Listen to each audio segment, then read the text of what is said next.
Hello दोस्तों, तो मैं विशाल यादव स्वागत करता हूं आपके अपने विशाल लर्निंग एकेडमी यूट्यूब चैनल पर। तो चलिए आज हम शुरुआत करने वाले क्लास 12 में चैप्टर नंबर 1 का जो डेरिवेशन है अध्यारोपण का सिद्धांत पढ़ेंगे। और उसमें जो अध्यारोपण का सिद्धांत हो रहा है उसी के द्वारा हम बहुल आवेशों के बीच बल ज्ञात करते हैं। तो चलिए बिना किसी देरी के शुरू करते हैं और जो थ्योरेटिकल फॉर्म हो वो लिख लिए हैं ताकि आपको ज्यादा समय न लगे। तो चलिए हम देखते हैं अध्यारोपण का सिद्धांत।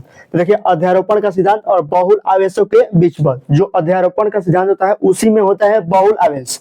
देखिए अध्यारोपण का सिद्धांत क्या होता है, जैसे कोई एक हमारे पास कोई पृष्ठ है। देखिए जैसे ये हमारे पास क्या है, पृष्ठ है। इस पर बहुत सारे आवेश है, मान लीजिए बहुत सारे आवेश होंगे।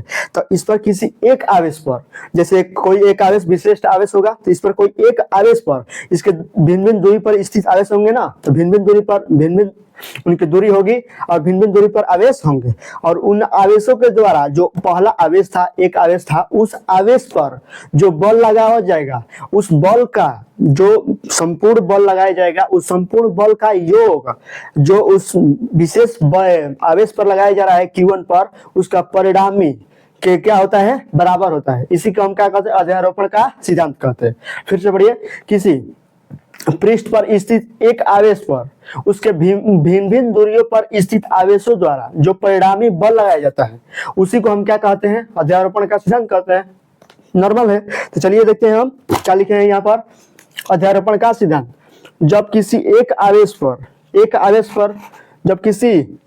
पर उसी निकाय के, जब किसी निकाय के यहाँ पर लिखना चाहिए क्या, जब किसी निकाय के देखिए लिखते हैं निकाय, जब किसी निकाय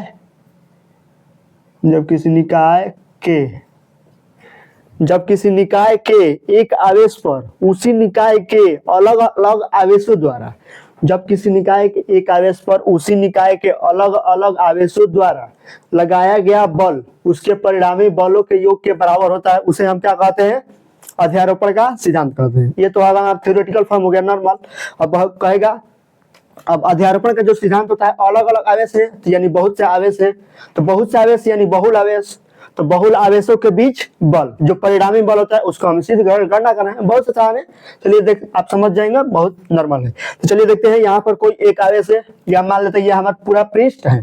तो इस पूरा पृष्ठ पर मान लेते हैं एक कोई आवेश Q1 मान लेते हैं, कोई मान सकते हैं।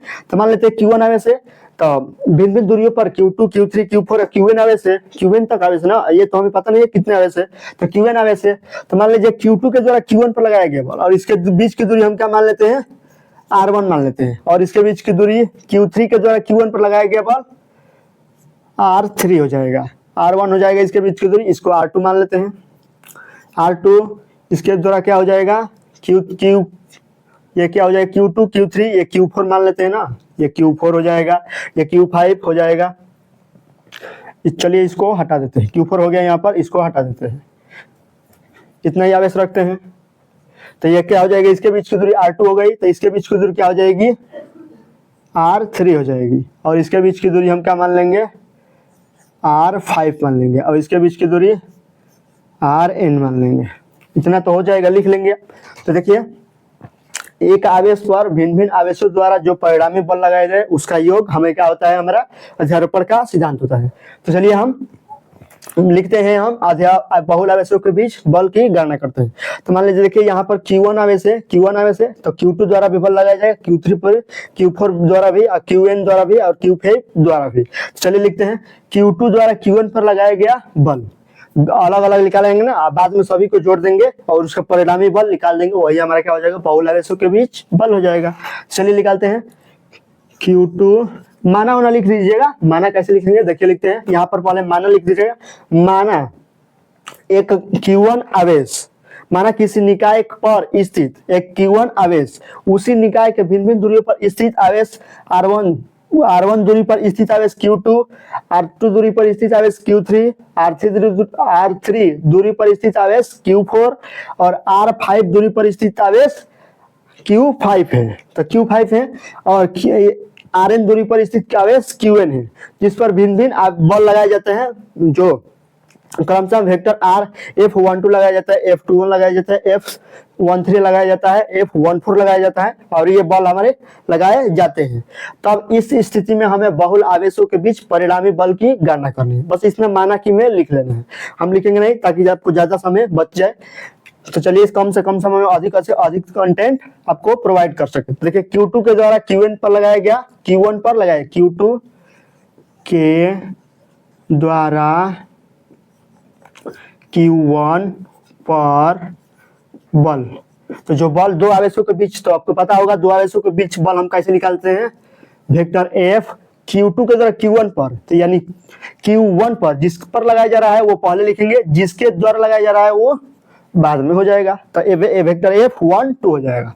बराबर क्या लिख सकते हैं, के लिख सकते हैं Q1, देखिए Q1 है और दूसरा क्या है Q2 बटे में दोनों के बीच की दूरी R1 का स्क्वायर हो जाएगा, ये हो जाएगा। तो हम इसको समीकरण 1 मान लेते हैं। अब Q3 के द्वारा Q1 पर लगाया गया बल, Q3 के द्वारा Q1 पर लगाया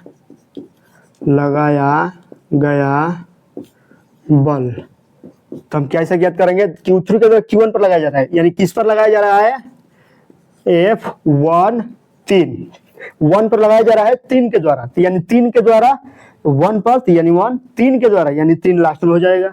जिसके द्वारा लगाया जा रहा है वो बाद में होगा, जिस पर लगाया जा रहा है वो पहले होगा। तो देखिए 1 पर लगाया जा रहा है तो ये पहले, ये क्या है बाद में हो गया, तो वेक्टर F12 हो जाएगा। वेक्टर F12 को हम क्या लिख सकते हैं यहाँ पर, के Q1 1 तो 1 होगा, यह क्या हो जाएगा Q3 बटा R क्या है यहाँ पर 2 का स्क्वायर हो जाएगा, R2 क्या स्क्वायर हो जाएगा। समीकरण 2 मान लेंगे इसको। चलिए आगे चलते हैं। अब Q4 के द्वारा Q1 पर लगाया गया बल लिखेंगे, तो यहीं पर लिखेंगे यहाँ पर Q4 के द्वारा Q1 पर लगाया गया बल, तो हम कैसे ज्ञात करेंगे लगाया गया बल, चलिए देखते हैं। तो इसके द्वारा बल लगाया जाएगा F1 पर लगाया जा रहा है और 4 द्वारा लगाया जा रहा है, 4 द्वारा लगाया जा रहा है, F1 4 हो जाएगा।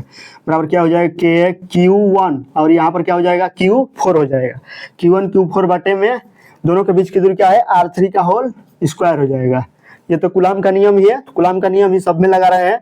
और क्या हो जाएगा, ये हमारा क्या हो जाएगा समीकरण 3 हो जाएगा, ये समीकरण 2 हो जाएगा। अब लिखिए, अब डायरेक्ट Qn द्वारा लिख रहे हैं, इस तरह आप Q3 Q4 Q5 Q6 Q7 जितना आवेश दिया होगा उतना कर सकते हैं। अब इस तरह लिख लेंगे Qn के द्वारा Q1 पर लगाया गया बल, तो Q1 पर लगाया गया बल क्या हो जाएगा, वेक्टर F किसके द्वारा लगाया जा रहा है, किस पर लगाया जा रहा है 1 पर लगाया जा रहा है, N के द्वारा लगाया जा रहा है, तो 1N हो जाएगा। बराबर क्या लिख सकते हैं हम यहाँ पर के Q1 Qn अपान क्या हो जाएगा Rn का स्क्वायर हो जाएगा, क्योंकि इसके बीच की दूरी Rn है तो Rn का स्क्वायर हो जाएगा, कूलाम के नियम से स्क्वायर हो जाएगा। और यहाँ पर क्या मान लेते हैं समीकरण 4 मान लेंगे। अब सभी को जोड़ देंगे, मान लेंगे कि माना परिणामी बल वेक्टर F है, क्या लिख लेंगे, माना परिणामी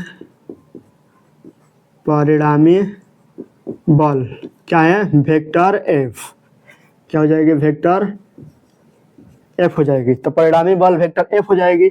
वेक्टर F हो तो Q1 Q2 Q3 और Q4 क्या जोड़ेंगे वेक्टर F, समीकरण 1 लिखते हैं, सीधा लिखते हैं समीकरण 1 प्लस 2 प्लस 3 प्लस 4 से परिणामी बल क्या है हमारा वेक्टर F है, तो वेक्टर F बराबर क्या हो जाएगा vector F12 vector F13 vector F14 dot dot dot vector F1N हो जाएगा। बस हमें यही है, वेक्टर F1N हो जाएगा।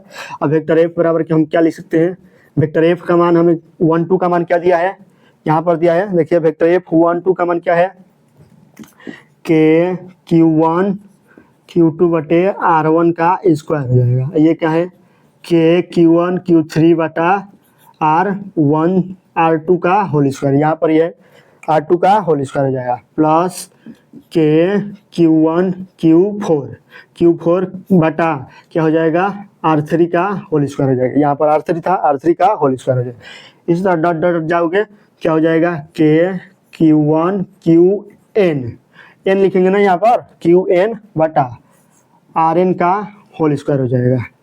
इस तरह हम लिख सकते हैं। अब यहाँ से देखिए कॉमन क्या आ रहा है, देखिए कि यहाँ पर के कॉमन आ रहा है और के यहाँ पर में सब में के आ रहा है, Q1 आ रहा है, के Q1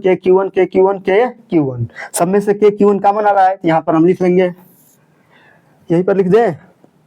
चलिए दिखाई नहीं देगा यहाँ पर, तो यहाँ पर लिख देते हैं, क्या हो जाएगा कि यहीं पर लिख रहे, चलिए यहीं पर लिख देते हैं, आसानी से हट जाएगा हमारा। क्या हो जाएगा, के Q1 कॉमन हो जाएगा, क्या बच जाएगा हमारा, Q2 बटे R1 का होल स्क्वायर हो जाएगा, प्लस Q3 बटे R2 का होल स्क्वायर, प्लस Q4 बटे R3 का whole square, dot dot dot Qn बटे Rn का होल स्क्वायर हो जाएगा, Qn बटे Rn का होल स्क्वायर हो जाएगा। इस तरह हम लिखना है, बस हो गया। सवाल तो हमारा सॉल्व हो गया, यही बस हमें निकालना था। तो अब देखिए इसको इस तरह भी लिख सकते हैं, वेक्टर F बराबर क्या लिख सकते हैं, के Q1 हो जाएगा। अब के Q1 को हम इसको किस में लिख सकते हैं, समेशन के रूप में, इसके छोटा फॉर्म में लिखना चाहे तो इस तरह लिख सकते हैं, कितने तक जाएगा, n तक जाना है, कितने से, i बराबर हम लिख रहे हैं, i बराबर कितने से जाना है, n बराबर लिख रहे हैं, n बराबर क्योंकि यहाँ पर n मान है ना, n बराबर 1 से जाना है, n बराबर 1 से ना, Q2 का मान 1 से जाना है और R1 का मान देखिए n का मान 1 से जाना है, यानी ये पर 2 है, 3 है, 4 है, 5 है, n तक जाना है, ये भी n तक जाना है। तो यहाँ पर क्या लिख लेंगे, Q बाई R हो जाएगा, Qn बटा Rn हो जाएगा।